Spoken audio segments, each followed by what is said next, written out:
क्योंकि 750 बिल्डिंग की तलवार ओखला वासियों पर अभी भी लटकी हुई है।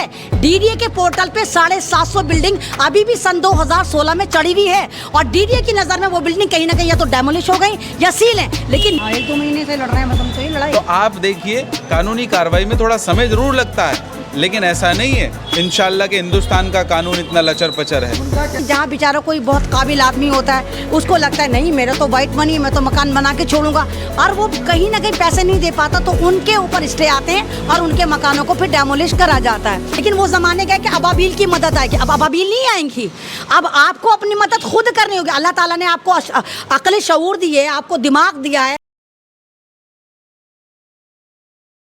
कार्रवाई लगातार हम इस मुहिम को आगे लेकर चल रहे हैं। जितने भी स्टे माफिया चीटर हैं जो लोगों को ब्लैकमेल करते हैं अनऑथराइज कंस्ट्रक्शन के नाम पर, अवैध निर्माण के नाम पर, और लगातार हमें धमकी भी आ रही है। कल भी मुझे ये इंटरनेशनल कॉल से मुझे धमकाया गया है फ़ोन करके। ये इंटरनेशनल कॉल से मुझे फ़ोन आया है और ये जो बंदा बोल रहा था वो कह रहा है मैं पाकिस्तान से बोल रहा हूँ और तुम्हारा खेल बहुत जल्दी ख़त्म हो जाएगा। और वो ये जिक्र कर रहा था कि तुम वो स्टे माफिया जो आमिर राजा को बोल रहे हो। मैं कहा भाई अगर उसको स्टे माफिया ना बोलूं तो क्या बोलूं, उसके ऊपर तो 60 मुकदमे हैं, उसको शरीफ आदमी बोलेंगे क्या? जिस आदमी के ऊपर 60 मुकदमे हैं और जिसका धंधा ही ये हो कि लोगों की बिल्डिंगों में कंप्लेंट डाल के कोर्ट से ऑर्डर लाकर उसको तोड़वाना और फिर ब्लैकमेल करना, फिर सेटलमेंट करना, तो उसको क्या बोलेंगे? तो वो सारी बातें उसको बताने के बाद भी दो बार मेरे पास कॉल आई। उसको मैंने समझाया कि इस आदमी का आप नियत देखिए कि ये आदमी माफ़ी भी मांग के जा चुका है, उसके बाद भी फिर वही हरकत कर रहा है।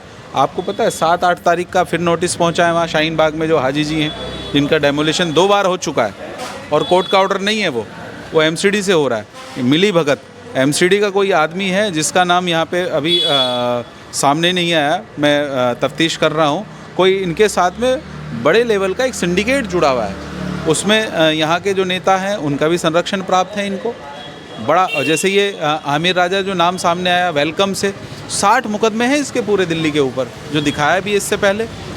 तो अब आप बताइए कि इस तरह से ये बाहर से फ़ोन करके जो ये कॉल आया, ये नंबर है, आप इसे दिखा भी सकते हैं। क्या बताया था कॉल पे, उन्होंने क्या कहा?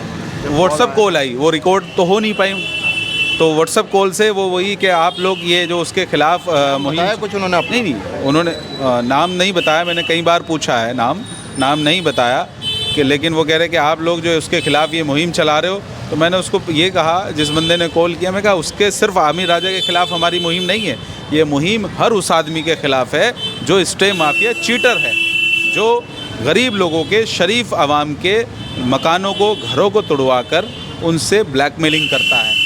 जिस तरह से आपने भी परसों भी एक इंटरव्यू किया, वो चचा नूर नगर ओखला विहार के थे, उनको भी ब्लैकमेल किया गया। यहाँ के कई लोगों ने, उन्होंने नाम भी लिए आपके सामने के 2 लोगों ने आके सेटलमेंट कराया। तो ये एक बड़ा गैंग है, नेक्सस है, कम से कम 200-500 लोगों का नेक्सस चल रहा है और इस पे यहाँ के नेताओं का भी संरक्षण है पूरी तरह से। ये बार मैं ये बात बोल रहा हूँ, लेकिन जिस दिन मेरे पास सबूत होंगे उस दिन खुलासा भी हम लोग करेंगे। लेटर हेड पे इनके नाम लिख के नहीं दे सकते जबकि सबूत दे चुके हैं। भाई कोर्ट में जब पिटीशन लगती है, कोर्ट में PIL लगती है, तो उसमें तो पूरा का पूरा साफ सामने आ जाता है ना कि कौन NGO लगा रही, कौन आदमी लगा रहा है। उससे बड़ा तो कोई सबूत नहीं हो सकता ना। और कहीं ना कहीं बार सामने नाम आ रहा है, वो उसका आमिर राजा की NGO का सामने आ रहा है। जैसा उसने कहा जी मैं वापस ले लूँगा, लेकिन अभी तक वापसी की कोई कार्रवाई तो सामने आई नहीं। जिस दिन सामने आएगी उस दिन उसे भी हम रखेंगे मीडिया में। और जिस तरह से उसने कहा कि मैं PIL वापस ले लूँगा जो लगा रखी, वो भी कार्रवाई सामने नहीं आई है। अगर वो सारी चीज़ें वाकई उसको रियलाइज़ हुई है तो क्यों नहीं वो मीडिया के सामने आके ये दिखाए पेपर कि देखिए आज मैंने इन चीटरों के, माफियाओं के खिलाफ में ये मैंने पहले तो शिकायत दर्ज कराई है, दूसरी एक एप्लीकेशन लगाए कोर्ट में कि मैंने अपनी पिटीशन वापस ले ली है जितनी भी मैंने अवैध निर्माण पे लगाई है। तभी तो जनता को समझ में आएगा। जनता बेवकूफ़ नहीं है। हमारी बात अगर जनता को समझ में आ रही है तो इसका कारण है कि हम सच और हक बोल रहे हैं। और जिस तरह से कुछ लोग जो हैं लोगों को भयभीत कर रहे हैं, डरा रहे हैं, आप लोगों को भी डरा रहे हैं, आपके पास भी फ़ोन कर रहे हैं, वो कहीं ना कहीं उनको ये दिखाई दे चुका है कि ये जनता की आवाज़ है और जनता जागरूक हो रही है, लगातार इस मुहिम से जुड़ रही है।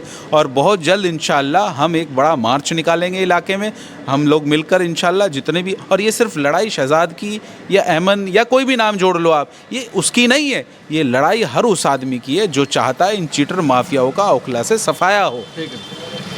मैम जिस तरह से धमकाने को लेकर यहाँ पर काफ़ी खौफ चल रहा है कि लोगों को धमकाया जा रहा है, चाहे न्यूज़ हो चीटर माफिया की तरफ से हो या किसी और की तरफ से हो, कॉलिंग वगैरह आ रही है, इस पर क्या कहना चाहेंगे? देखिए, जहाँ पर डर होता है वहीं धमकियाँ होती हैं। आपको धमकियाँ मिल रही हैं, यानी कि इनका न्यूज़ चैनल है, इनको मिल रही हैं, कासिम का न्यूज़ चैनल है, उनको मिल रही हैं, और भी बहुत सारे चैनल उनको धमकियाँ मिल रही हैं, शहजाद साहब को धमकियाँ मिल रही हैं। तो ये लोग उनको धमकाएंगे क्योंकि ये लोग कुछ कर नहीं सकते।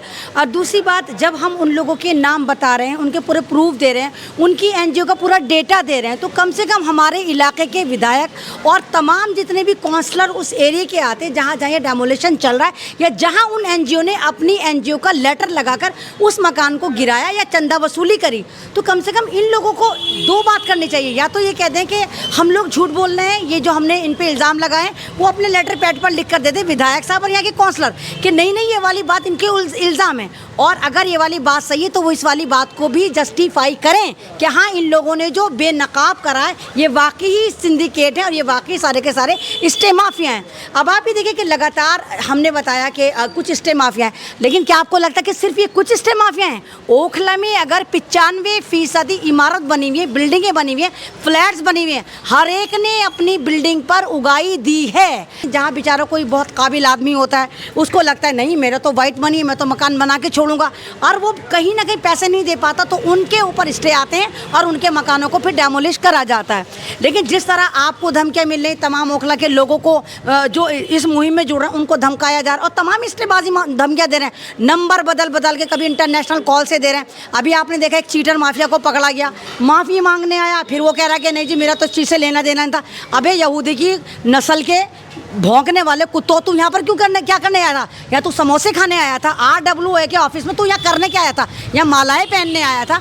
तूने खुद कहा था कि ये जो एनजीओ है मेरा इस एनजीओ से कोई लेना देना नहीं है, मेरी एनजीओ के लोगों ने मिसयूज़ करा। अब 60 मुकदमे वाला एक आदमी जो भारतीय जनता पार्टी में भी है वो ये कह रहा है कि नहीं नहीं ओखला में बांग्लादेशी रहते हैं, ओखला में म्यांमार के लोग रहते हैं, कि ओखला के अंदर जो मुसलमानों ने पैसा लगाया है वो अंडरवर्ल्ड उसका है। तो ये एक तरह से ओखला को बर्बाद करने का जो तरीका ये बांग्लादेशी लेकर आए हैं, और ये लेकर आए क्यों भाई बांग्लादेशी यहाँ पर आकर बस गए? यहाँ की स्मार्ट पुलिस, दिल्ली पुलिस, उसको पता नहीं चला? जब मकान की नींव खुदती है तो पुलिस वाले आके खड़े हो जाते हैं, लेकिन जब बांग्लादेश के लोग यहाँ पर आकर बसे तो पुलिस को पता नहीं चला। रोहिंग्या के मुसलमान यहाँ पर आकर बसे और यहाँ पर फ्लैट घेरे उन्होंने, तो पुलिस को पता नहीं चला। तो यहाँ के मुसलमानों की इस वक्त डिग्निटी का सवाल है, आपकी नेशनलिटी का सवाल है, आपकी वाइट मनी जो आप अपने तमाम खेतों को, खलियानों को बेच के आपने आके ओखला में मकान लिए। कुछ सरकारी मुलाजिम है जो रिटायर्ड हो गए, उन्होंने अपना तमाम PF तमाम फंड लेके यहाँ पर जो मकान लिए।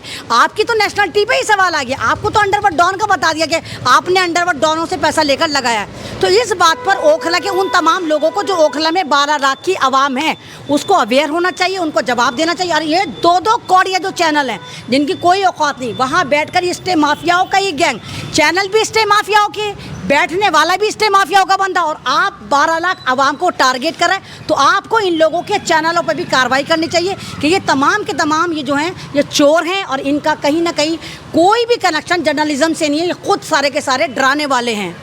मैम एक बात बताइए, इन पे कोई एक्शन क्यों नहीं लिया जाता है? नहीं तो एक्शन लेगा कौन? नहीं एक्शन मैंने क्या कहा, एक्शन तो तब लिया जाएगा ना जब ये खुद ही यहाँ की पॉलिटिकल पार्टियों के छत्र छाया में पल रहे हो, तो एक्शन कौन लेगा? ये तो सारे वाइट कॉलर हैं। अब ये वाइट कॉलर जो थे, अब ये वाइट कॉलर डकैत हम इनको साबित कर रहे हैं। ये तो सारे वाइट कॉलर बन के फिरते हैं। आप इनको सारे होर्डिंग में देखिए, कोई आम आदमी पार्टी की होर्डिंग में नजर आएगा, कोई कांग्रेस की होर्डिंग में नजर आएगा, कोई बीजेपी की होर्डिंग में, ये सारे के सारे किसी ना किसी बैनर तले जुड़े हुए हैं। लेकिन मेन बात ये सारे सबको पॉलिटिकल संरक्षण प्राप्त है, इसीलिए ये लोग इतना मचल रहे हैं, इतना कूद रहे हैं। इनको लगता है कि अगर अहमद रिजवी है तो हम इसको मार के बिठा देंगे, शहजाद अली है तो हम इसको मार के बिठा देंगे। तो ये मुद्दा ना तो अहमद रिजवी का है, ना ये शहजाद अली का है, ना ये हम्माद का है, ना ये कासिम का है, ना किसी का नहीं है। ये ओखला की आवाम का है जिन्होंने अपनी ईमानदारी हक हलाल के पैसों से ये फ्लैट बनाए, जिनको ये स्टे माफिया रोज़ाना ले लेकर आते हैं और आपसे वसूली करते हैं। आपको याद होगा 750 की लिस्ट भी मैंने बताई थी, उस 750 की लिस्ट को भी लेके घूम रहे हैं कि हम आपका मकान टूटने से बचा डालेंगे। अभी मुरादी रोड पर एक 2 महीने पहले एक पे नोटिस आया मकान टूटने के लिए कि आपकी बिल्डिंग तोड़ी जाएगी। तो सवाल ये है कि 4 बिल्डिंगें तो बिल्कुल महफूज है, 4 बिल्डिंगें तो बिल्कुल लीगल है, एक 5वीं बिल्डिंग जो है वो एक चूज़ करके आप कैसे कह सकते हैं कि ये इलीगल है। तो ये सारा जो बहुत बड़ा सिंडिकेट चल रहा है, इनके लिए आपको आगे आना होगा। और जिन लोगों को आपको पता चल रहा है कि सारे चीटर माफिया हैं, उन लोगों को आइडेंटिफाई करके आपको इनका सोशल बहिष्कार करना है, समाजी बहिष्कार करना है। कब्रिस्तानों में इन लोगों के लिए कब्र में जगह नहीं देनी, मस्जिदों में इनको घुसने नहीं देना, इनकी शादियों का बाइकआउट करना है और सबको बताना है जिसकी जो हैसियत है वो अपने इलाके में इन लोगों की होर्डिंग लगाए कि ये स्टे माफिया है, इस मकान पे ये स्टे लेकर आए और कब्रिस्तानों पे इनकी होर्डिंग लगाई जाए। जब शायद हो सकता है कि ओखला की आवाम सुकून से बैठे। पहले भी बोला था मत, इस वाले मुद्दे से ना तो बीजेपी का कोई लेना देना है, ना इसमें आरएसएस का कोई लेना देना है। यहाँ मुसलमानों द्वारा मुसलमानों को सताया जा रहा है। स्टे लाने वाला मुसलमान, फ्लैट बनाने वाला मुसलमान, फ्लैट खरीदने वाला मुसलमान, ज़मीन बेचने वाला मुसलमान, सारे ही तो मुसलमान हैं। तो यानी मुसलमानों द्वारा मुसलमानों को यहाँ पर सताया जा रहा है। आम जनता जो गरीब है उनकी क्या गलती है, वो तो लेके नहीं तो यही तो मैंने देखो, आम जनता की कोई गलती नहीं। अब मैंने कहा टोटल कोई बिहार का, कोई बंगाल का, कोई उत्तर प्रदेश का, कोई कानपुर का, ना मालूम कहाँ से ओखला में आके लोग बसे। और ओखला एक ऐसी जगह है जहाँ पर एलीट क्लास मुसलमान रहते हैं, पढ़े लिखे मुसलमान रहते हैं, क्योंकि यहाँ पर जामी मिलिया इस्लामिया भी है। और ओखला एक ऐसी जगह है कि जहाँ पर नोएडा भी करीब पड़ता है, फरीदाबाद भी करीब पड़ता है, गुड़गांव भी करीब पड़ता है। तो लोग यहाँ पर आकर रहते हैं, जॉब भी करते हैं, फ्लैट खरीद लेते हैं। तो उन लोगों के फ्लैट जो बैक टू बैक डेमोलिश करे जा रहे हैं। और स्टे माफिया को पता है कि पहले तो कोई आवाज़ उठाता नहीं था, अब ये इतने फड़फड़ा गए कि जब से हमने इनके गलों पर हाथ डाला, सबको पता है कि हमारा हाथ इनके गलों पर या तो पहुंच गया या पहुंचने वाला है। कई हज़ार अभी भी स्टे माफिया जो हैं वो हमारे रडार पर हैं। उनके तमाम जो आधे अधूरी इन्फॉर्मेशन हमारे पास आ चुकी है और बहुत जल्द उन पर कार्रवाई होगी। जैसे आपने देखा बर्नी असलम बर्नी पक्का चोर है, बर्नी चौक बनाकर बैठ गया, स्टे माफिया है, अपना फर्जी चैनल बना रखा है। कोर्ट ने खुद उससे पूछा कि तेरा मकान लीगल कैसे, औरों का इलीगल कैसे। तो बहुत जल्दी आप देखेंगे इन जैसे और भी चीटर माफिया रडार पर आएंगे और ओखला की जनता ही तुम्हें दौड़ा कर मारेगी। भाई कार्रवाई जो है बहुत जल्द इंशाअल्लाह, सब जगह कंप्लेंट्स लग चुकी है उनकी। उसके बाद आप देखिए बहुत जल्द जो है ना, हम एलजी साहब से भी टाइम लेने की आज हमने दरख्वास्त लगाई है, सब इंटीमेशन वगैरह दे दिया है और इंशाअल्लाह एक डेलीगेशन यहाँ से बड़ा हम लोग लेकर जाएंगे, पीड़ित फैमिली को साथ में लेकर जाएंगे। एलजी साहब के यहाँ भी दरख्वास्त देंगे कि ये ओखला के अंदर, जैसे दिल्ली के अंदर जांच बैठी है सीबीआई की, इसी तरह से ओखला के अंदर, सिर्फ़ और सिर्फ ओखला के अंदर मैं समझता हूँ कई सौ पिटिशन, पीआईएल और कंप्लेंट्स तो लाखों की तादाद में ओखला से होती होंगी। जो आज अभी कल मेरे पास एक कॉल आया यहाँ आपका जौहरी फार्म से, राजा चौक बता रहे थे वो, वहाँ पे वो तीन ही लिंटर थे, वहाँ तोड़ दिया। और वो साफ ये कह रहे थे कि कोर्ट का ऑर्डर नहीं है, कोई कंटेम्प्ट नहीं है, ये एमसीडी खुद तोड़ने आ गई। तो एमसीडी के कुछ लोग जो नीचे लेवल के लोग हैं ना, बेलदार जैसे होते हैं, जिनका काम ही मांडवाली का है, कई बेलदार हैं, अभी वो नाम सामने नहीं आ रहे, वो मुस्लिम ही नाम है, जिनका काम यहाँ खबर देना है, कहाँ साइट बन रही है, किसकी बन रही है, कितनी बन रही है, किसका घर बन रहा है, और उसके बाद मांडवाली कराना, पहले कंप्लेंट डलवा देना। तो एक पूरा का पूरा ये आपस में इनका ग्रुप है। देखिए स्टेटमेंट जैसे अभी बाजी ने बताया, वो बकवास कर रहा है वहाँ जाकर, तो इन लोगों की तो ऊपर बहुत बड़ी जांच बैठने वाली। देखिए इनको एक बिल्डिंग पे स्टे लाने में 8-10 महीने लग जाते हैं। हमें अभी इस लड़ाई को लड़ते हुए 1 महीना हुआ है लगभग। 1-2 महीने से लड़ रहे हैं बस हम तो ये लड़ाई। तो आप देखिए कानूनी कार्रवाई में थोड़ा समय ज़रूर लगता है, लेकिन ऐसा नहीं है इंशाल्लाह कि हिंदुस्तान का कानून इतना लचर पचर है। अभी आप पीछे वाली बिल्डिंग देखिए जो जिसमें 22 मंजिला इमारत थी, इस बिल्डिंग पर सन 2023 में स्टे आया था। बिल्डर को ये वाली बात पता थी, ज़मीन खरीदने वालों को ये वाली बात पता थी, उसके बावजूद इन्होंने अनदेखी करके यहाँ फ्लैट बनाए, यहाँ बेसमेंट बनाए और 55 लाख का फ्लैट बेच दिया। जो बेचारी जनता, मुसलमान, गरीब मुसलमान अपनी कुल कायनात बेच के यहाँ पर फ्लैट लेकर बैठा, 55 लाख का फ्लैट बिका। आज वो अधर में आ गया। मतलब बिल्डर ने बताया ही नहीं कि इस वाली बिल्डिंग पर, इस वाली प्रॉपर्टी पे सन 2023 में स्टे आया हुआ था। तो यहाँ पे कहीं ना कहीं तो बिल्डर भी कसूरवार है ना कि आपके ऊपर स्टे आ रहा है और आप एमसीडी में और ऊपर थाने में छोटे मोटे लेवल पे जाकर आप कंप्रोमाइज़ कर लेते। जब वो बिल्डिंग तैयार हो जाती है फिर दोबारा उस पर कोर्ट का वो आता है नोटिस कि अब इस बिल्डिंग को डिस्ट्रॉय कर दिया जाए। तो नुकसान किसका है? ओखला की आवाम का, ओखला के मुसलमान का, ओखला के गरीब मुसलमान का। तो इस तरह नहीं होना चाहिए। और जाहिर सी बात है, बख्तम की लड़ाई लड़ने में कुछ नहीं लगता है। आप आओ और भौंकना शुरू हो जाओ, भौं भौं भौं भौं, जैसे वो भगवा गेंडा ढांचा ढांचू ढांचू ढांचू करता है चैनलों में बैठकर। लेकिन एक होती है लिक्तम की लड़ाई। लिक्तम कहते हैं आप किसी भी काम को लिक्तम में करें तो लिक्तम की लड़ाई में वक्त ज़्यादा लगता है, लेकिन इंशाल्लाह कामयाबी मिलती है, सॉलिड कामयाबी मिलती है अगर आप लीगलाइज करेंगे। और इंशाल्लाह हम लीगलाइज लड़ाई लड़ रहे हैं और हम पूरी कोशिश करेंगे कि ओखला को एक लीगल कॉलोनी करार दिया जाए। लेकिन उसके लिए तमाम ओखला की आवाम को अपने घरों से निकलना पड़ेगा। यहाँ अहमद रिजवी का मकान है, खुदा की कसम मेरा फ्लैट तक नहीं है यहाँ पर, उसके बावजूद मैं ओखला के लोगों की लड़ाई लड़ रही हूँ। मुझे पता था ये इलीगल कॉलोनी घोषित होगी, मैं खरीदूंगी तो एमसीडी के फ्लैट खरीदूंगी, डीडीए के फ्लैट खरीदूंगी, मैं यहाँ नहीं लूँगी। तो अगर आपके लिए हम लोग लड़ाई लड़ने को तैयार है तो ये आपका फ़र्ज़ है कि आप अपनी लड़ाई के लिए खुद आगे आएँ, क्योंकि तेरी मेरी लड़ाई नहीं लड़ी जाती। अपनी लड़ाई जितनी ईमानदारी के साथ आप खुद लड़ सकते हैं उतना कोई नहीं लड़ सकता। आप मार्च निकालिए, आप PIL डालिए, आप इन स्टे माफिया को पता लगाइए, अगर पता लग रहा है तो उनको बेनकाब करिए, इनका समाजी बहिष्कार करिए। तो डरना बंद करिए, क्योंकि डरिए खुदा से, अल्लाह से डरिए। अगर आप मौमिन हैं और मौत एक ही बार है, ये स्टे माफिया आपका कुछ नहीं है तो खुद बुज़दिल है। ये ओखला वालों को गालियां दे रहा है। ना चैनल वाले नहीं, अरे मेरे भाई यहूदियों द्वारा इन इस्टेबाजों के चैनल हैं, बैठने वाले भी इस्टेबाजों के एजेंट हैं। धमकी, कोई सब्जी फरोश चैनल है, कोई दूसरा चैनल है, कोई इस्टेबाजों का चैनल। तो ये इस्टेबाज वो चैनल बनाए गए थे कि कहीं भी बिल्डिंग बन रही हो तुम जाके पहुंच जाओ और फोटो खींच के लाओ। ब्लैकमेलर चल वाले चैनल है। आज ये चैनल अपना आपको व्हाइट कॉलर वाले बन के दिखा रहे हैं, लेकिन ये सारे के सारे कहीं ना कहीं इसी सिंडिकेट का हिस्सा हैं। ये सारे व्हाइट कॉलर है जिनको हमने व्हाइट कॉलर डकैत साबित कर दिया है। जी मैम, कोई बिल्डिंग अगर डेमोलिशन करे जाता है अभी तो बहुत उसमें जल्द इंशाल्लाह एक सवाल पे कोई अगर बिल्डिंग डेमोलिशन किया जाता है तो उसमें पूरा एक ग्रुप होता है और इसको डेमोलिशन करने में एक पूरा बहुत बड़ा गैंग, एक ग्रुप कह लो चाहे चीटर माफिया कह लो, तो इन सब से आप कैसे लड़ पाएंगे? कैसे? नहीं, देखिए हक की लड़ाई जो होती है ना, हम करबला की लड़ाई लड़े हुए हैं, वहाँ पर बीजेपी RSS नहीं थी। हम 313 की लड़ाई लड़े हुए हैं, खुंदा तलवारों से लड़े हुए हैं। लड़ाई जो होती है सच से लड़ी जाती है, जज्बे से लड़ाई जाती है, हराम की खा के नहीं लड़ाई जाती। जब इनका मुकाबला सच से होगा, ओखला की आवाम को इन्होंने डरा के रख रखा है। अगर तुम बोलोगे तुम्हारी बिल्डिंग पर हम फिर स्टे ले आएंगे, क्योंकि 750 बिल्डिंग की तलवार ओखला वासियों पर अभी भी लटकी हुई है। DDA के पोर्टल पे 750 बिल्डिंग अभी भी सन 2016 में चढ़ी हुई है और DDA की नज़र में वो बिल्डिंग कहीं ना कहीं या तो डेमोलिश हो गई या सील है। लेकिन नीचे खाते उन बिल्डिंगों को आराम से सील खोल दी गई, उनके जो लंटर पंक्चर थे उनको करके वहाँ पर लोगों को बेच दिया गया या किराए पर दे दिया गया। हम किसने वायरल की है जो अभी तक चल रही है? देखिए ये लिस्ट मेरे पास आई और ये भी स्टे माफिया द्वारा आई।